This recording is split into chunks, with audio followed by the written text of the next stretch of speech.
Ladies and gentlemen, a first for the CBC. Now first at last. As you all know, this year's Emmy Award winner for the best documentary on television went to a BBC production called The Search for the Source of the Nile. It was filmed in the jungles of Africa. It was very realistic, wasn't it, John? Yes, I got dysentery just watching. No, I'm serious, John. No, you're not. You're serious Frank. I'm fun-loving John. Oh, of course. Anyway, this production was such a huge success that the BBC sent the same camera crew to film an equally dangerous journey in this country. Would you run the documentary film, please? Canada, land of mystery.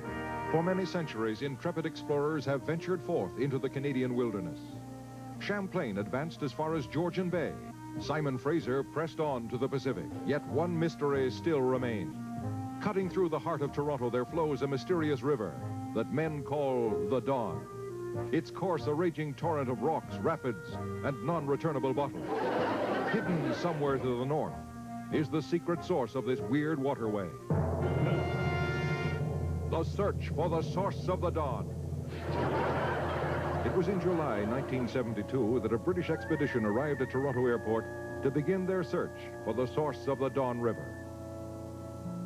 Toronto, this last outpost of civilization, was to be the jumping-off point for the great trek into the interior.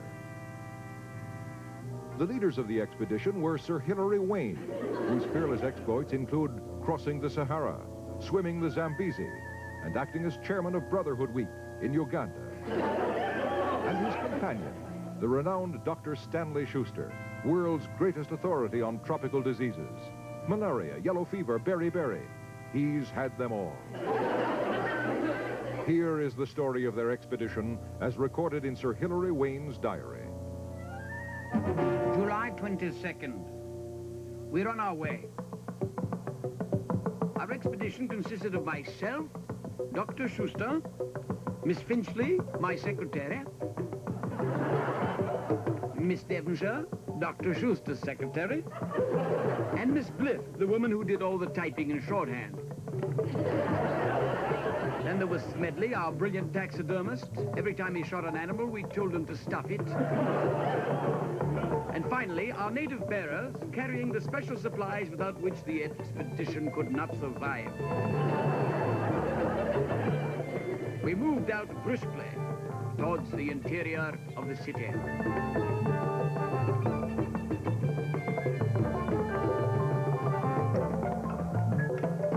July 23rd. We have reached a residential area.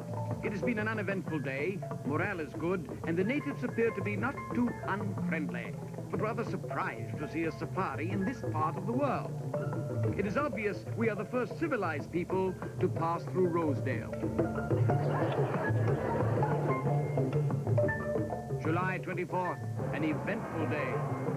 The expedition has reached the center of the city, and there it was, a terrifying vista of concrete.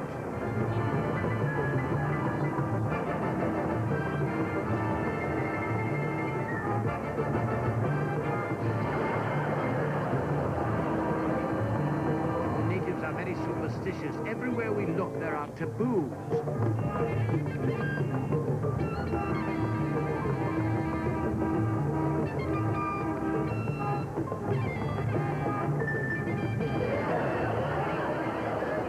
To press on. We fought our way through the asphalt jungle.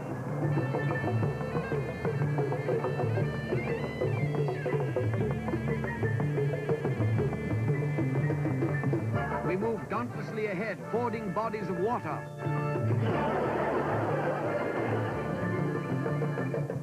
And when we were fatigued, using the quaint native transportation, we pressed onward through the tribal areas of Toronto. We traversed the land of the Italiani. We made our way through the Valley of the Dills.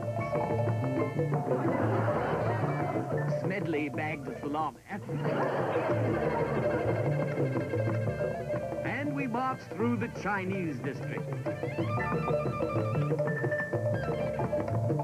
Curious thing about this place, an hour later, we wanted to march through it again. night, we made camp at a small clearing at the corner of Young and Dundas. The moon was full, calling forth all manner of strange nocturnal species. Never had we seen such exotic flora and fauna. Dora and Donna. Laura and Lana. Or was that Bruce? July 27th, a change in our fortunes. As we trudged along a side street, we heard a sound that sent our spirits soaring. To men who had traveled so many miles to seek the source of the mighty Don, that sound could only mean one thing.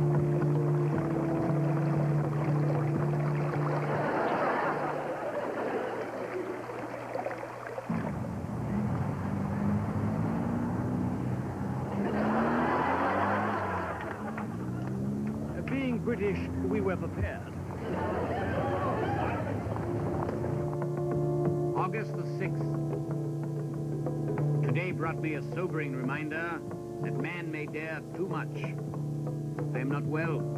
After warning my men to be careful of the native food, I foolishly had lunch at the CBC cafeteria.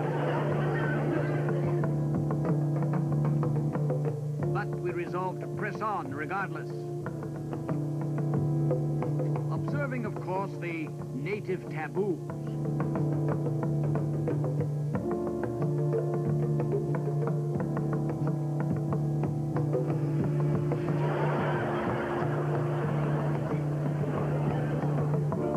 August the 10th, a great day. We were crossing a bridge when suddenly I looked down and there it was. We had reached the Don River.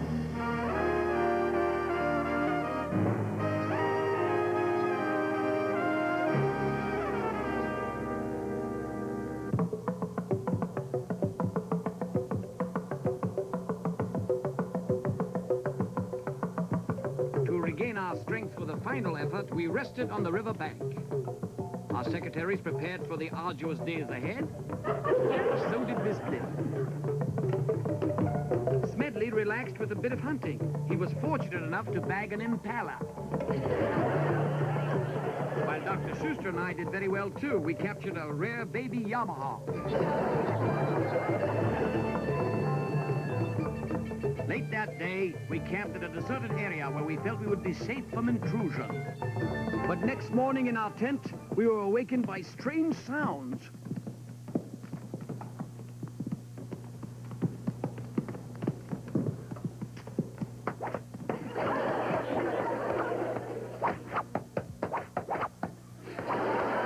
It appeared to be some strange sort of fertility rite.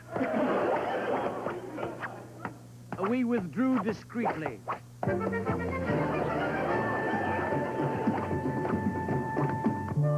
August 11th. Lost.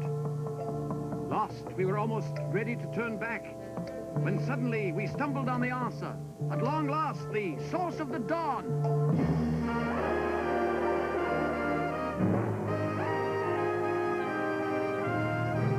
Welcome back, Sir Hilary. How do you do? Hello, Doctor. Hello, Doctor.